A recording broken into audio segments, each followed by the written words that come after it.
this peach tree here has a lot of decorative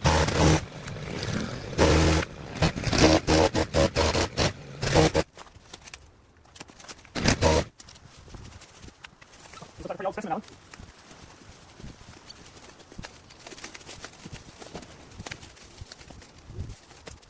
The crazy bug's nest. Have you looked at the tree? I'm going to get rid of this one as well. Let's get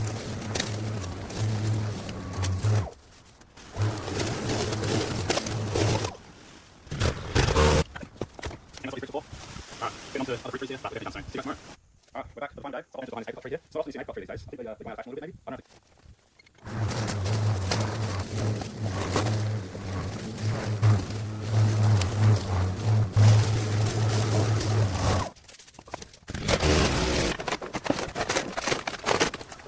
From that table, and it's all on top of a bunch of weeds growing through the cracks, so it's going to be pretty hard to get out.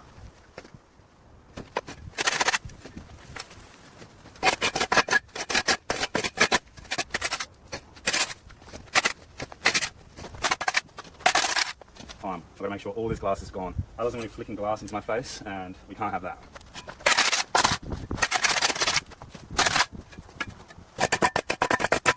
Once I've got a little area clear, I should be able to use a leaf blower to blow the glass onto this area where I can scoop it up, put it in the bin.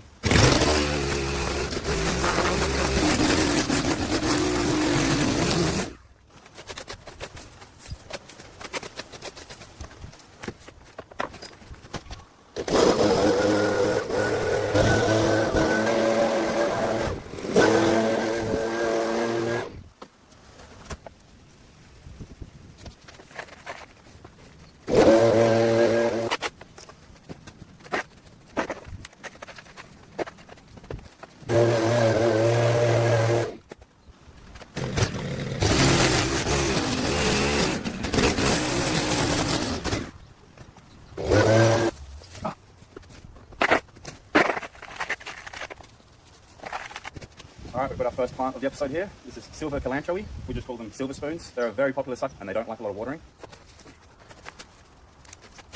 I'm going to take these home, plant them in my garden, these guys. They're very easy to propagate, so keep that in mind as well. And who knows, maybe down the line I can bring these into someone else's garden.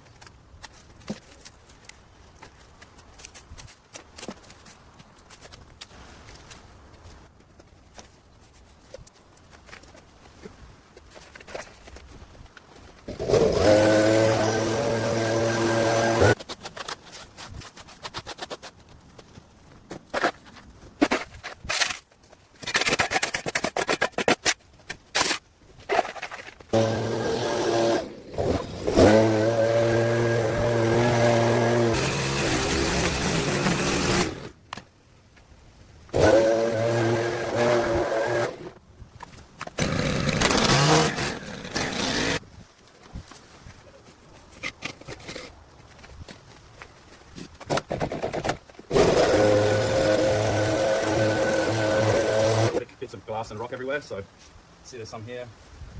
It's everywhere, so I'm just using the leaf blower to make sure.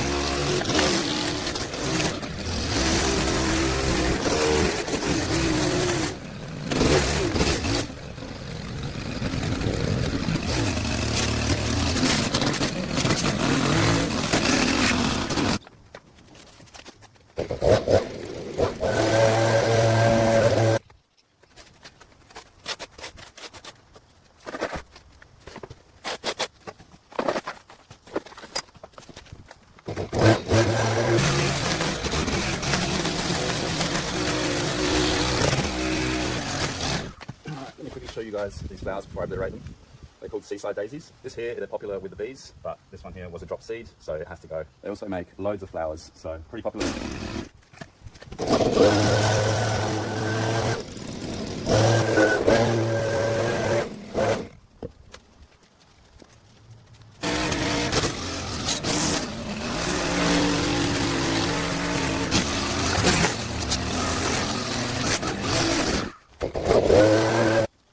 Take a look at these guys. They're called silverleaf gazanias, and aren't they just beautiful? I absolutely love gazania, the silvery, fuzzy texture. A lot of the other variants have bigger, thicker, and darker green leaves. I think gazanias in general, they're all beautiful. A lot of this dead growth here. And then I have to remember where all these pot plants go. Get them all back where I put them, and then we can continue getting all the glass.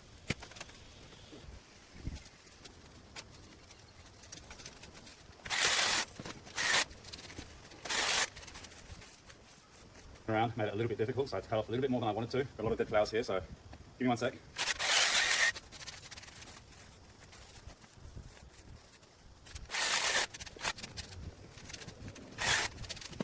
Okay, cutting them back this much will make sure that they come back bushy.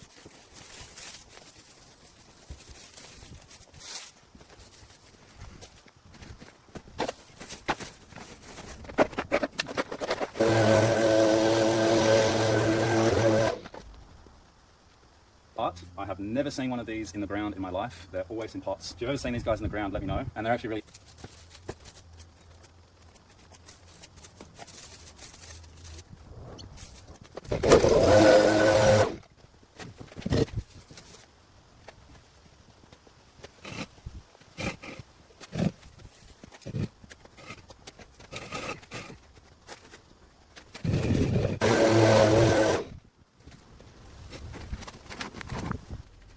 twice. They're some of the most beautiful flowers you'll ever see. This one's a bit neglected. Good thing is they don't actually need much attention at all. So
they come in a variety of colors as well, probably most commonly in red. I've actually never seen one like this that's pink in the middle and cream. A lot of ants to your garden as well. If you take a look here, just look how beautiful that flower is. For some reason, ants, they open during the day and close during the night. Let me know if I'm right or wrong there. I'm not 100% sure. There's another hibiscus over here, and we're gonna have a yellow one over here. Now it is full of flowers, so I'm gonna pull one of these off just to show you. That is one beautiful full sun for them to flower well. Otherwise they probably won't grow very well.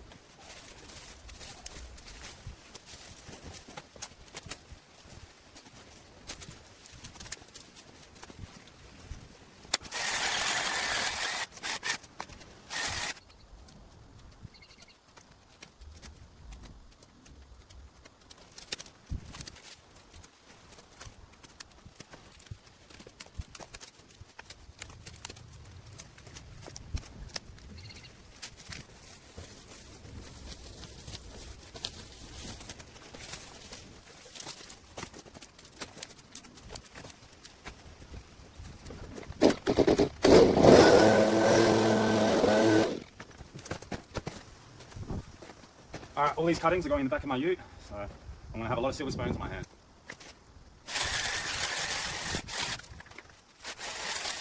You missed a lot of the fun pulling all this kikuyu out of this plant. Don't worry, there's plenty more to pull out though.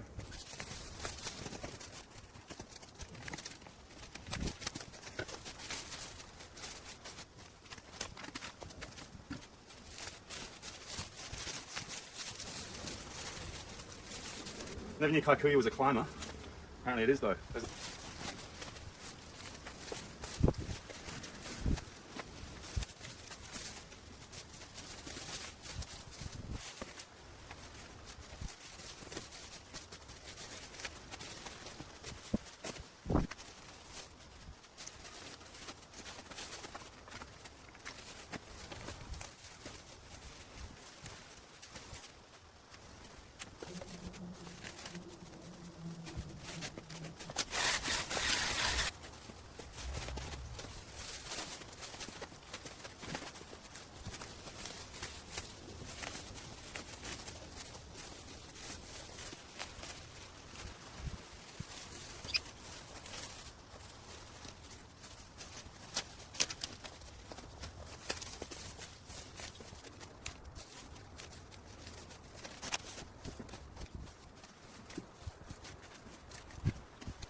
done pulling ropes out of the ground. It's nearly 7 p.m. as well, so I've got to go home. I'm probably going to get the whippersnipper out. I wish I could really show you how hard this is to pull out. Most of it just snaps anyway, so there's no harm in going over with time to go rest.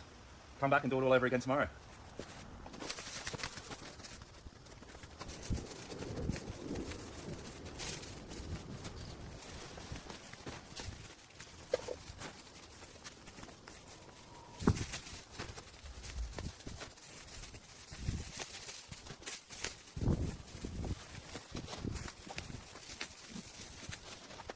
One reason they're normally kept smaller is because they do end up being quite leggy like this, and a lot of the green growth only grows at the tips. So if you're red, the leaves will become. It's kind of like a natural sunscreen for the plant and lets it tolerate more heat and more light. So if you want your nandine, remove all of these leggy branches from the base, and that will promote new growth.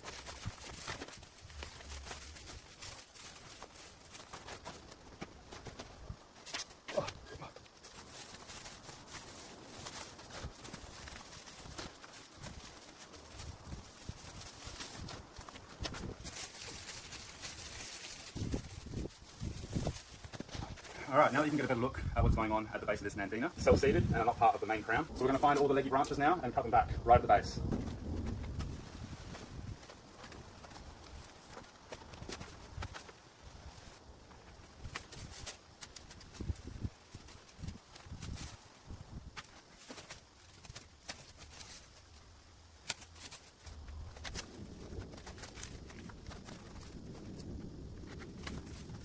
With the hedge trimmer, just to tidy up the shape a little bit.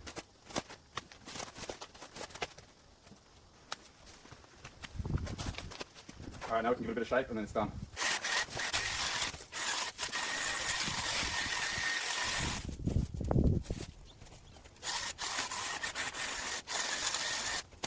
Alright, the nandina's done. Weeding the rest of this garden bed and then we can get started on the lawns.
Well, it wouldn't be a garden rescue video if there wasn't a date tree that had to be removed. Check it out.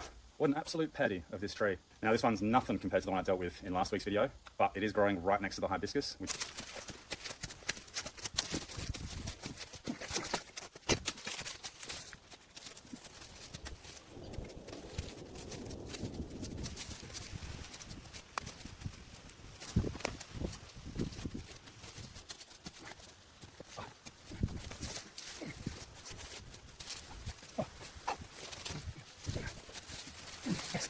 This guy doesn't know who he's messing with.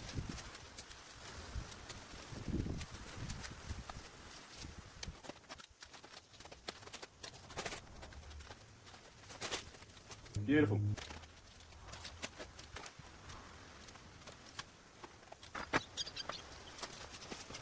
Okay, last thing I'm going to do to this garden bed is go over it with a string trimmer. Not much, but it'll help a little bit.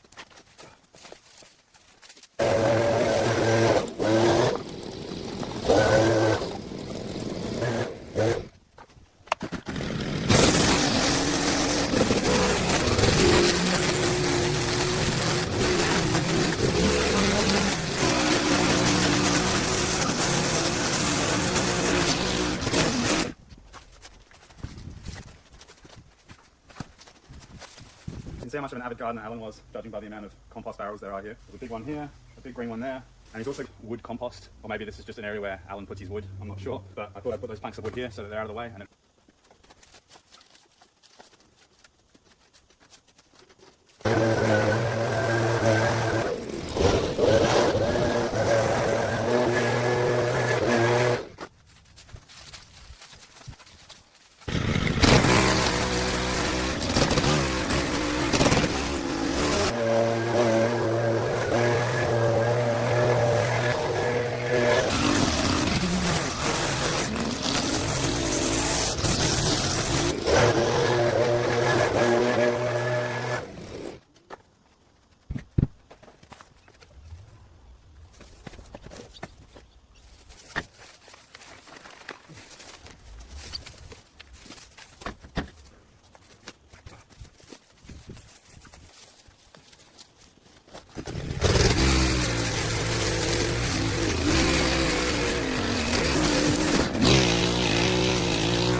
Alan gave me. Check it out. It's like a Lamborghini. I've never really been a fan of electric.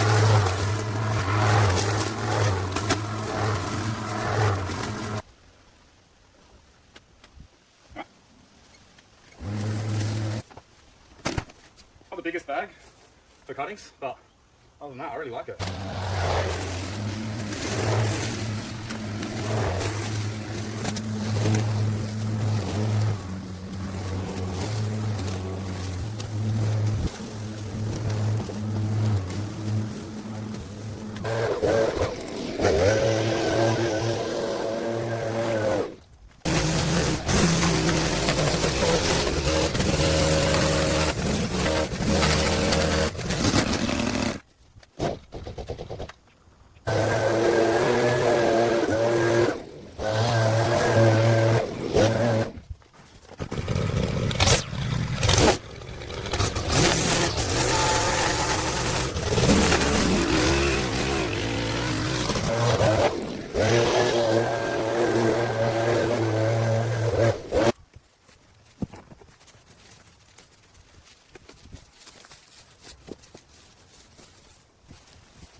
This peach tree here has a lot of dead wood on it, and it's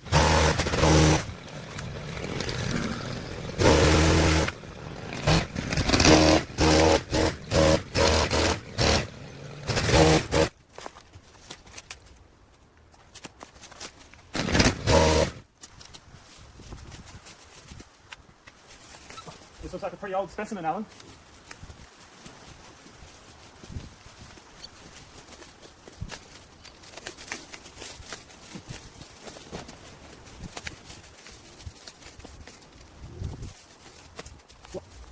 The crazy bug's nest here. Good for the tree.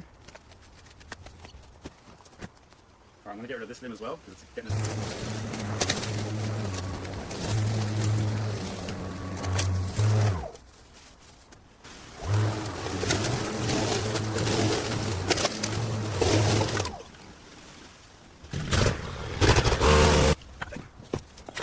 I think that's what these bricks were for.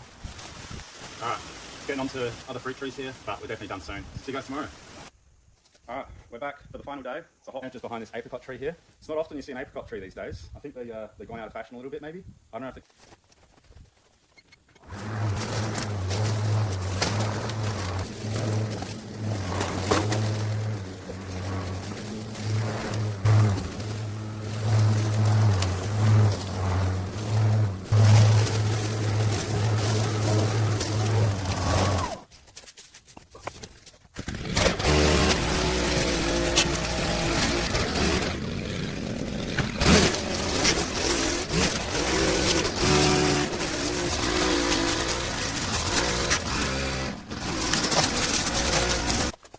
Okay, this bit of PVC pipe's not connected to anything, pretty useless. So I'm just going to go move this behind the shed with all the other building materials.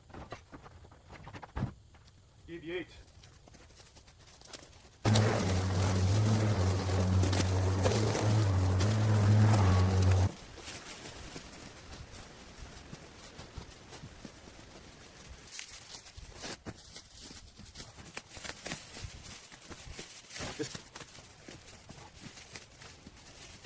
Okay.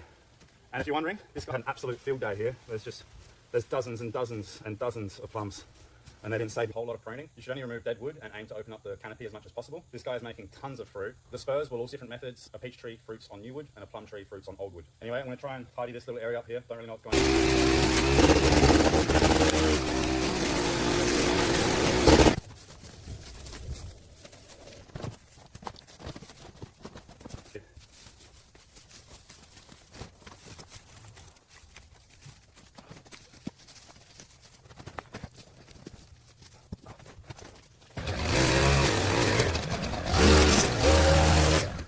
Okay, and neat as that. So we're going to chuck all that next to the shed, just where we put the other PVC pipe.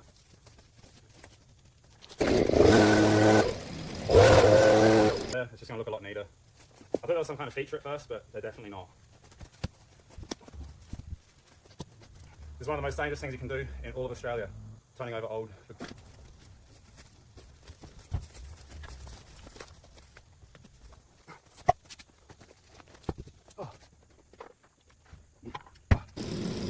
Come check this out. Is there anything Kaiku you can't do? But there's just a random bit of hose.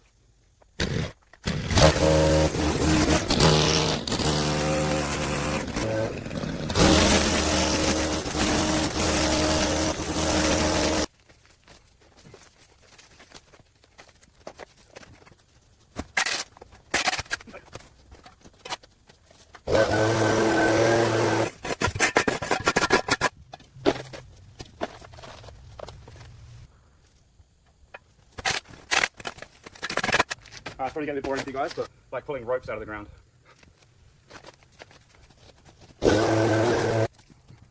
Alright, pretty excited to try this new attachment here. I've got the hedge trimmer attachment. My regular hedge trimmer is a bit small. Alright,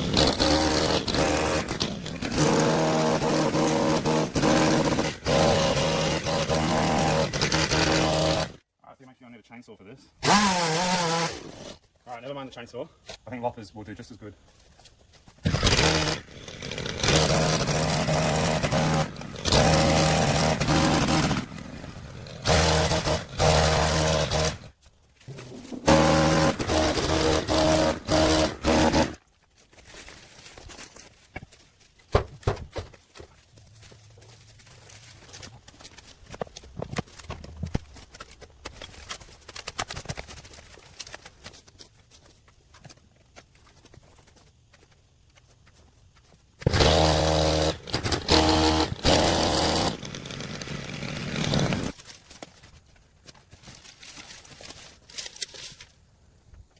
All I have to do now is that little garden bed over there. Just pull the weeds out, go over the edge of it with a whipper snipper, and then finally we're done. Sorry if it's another...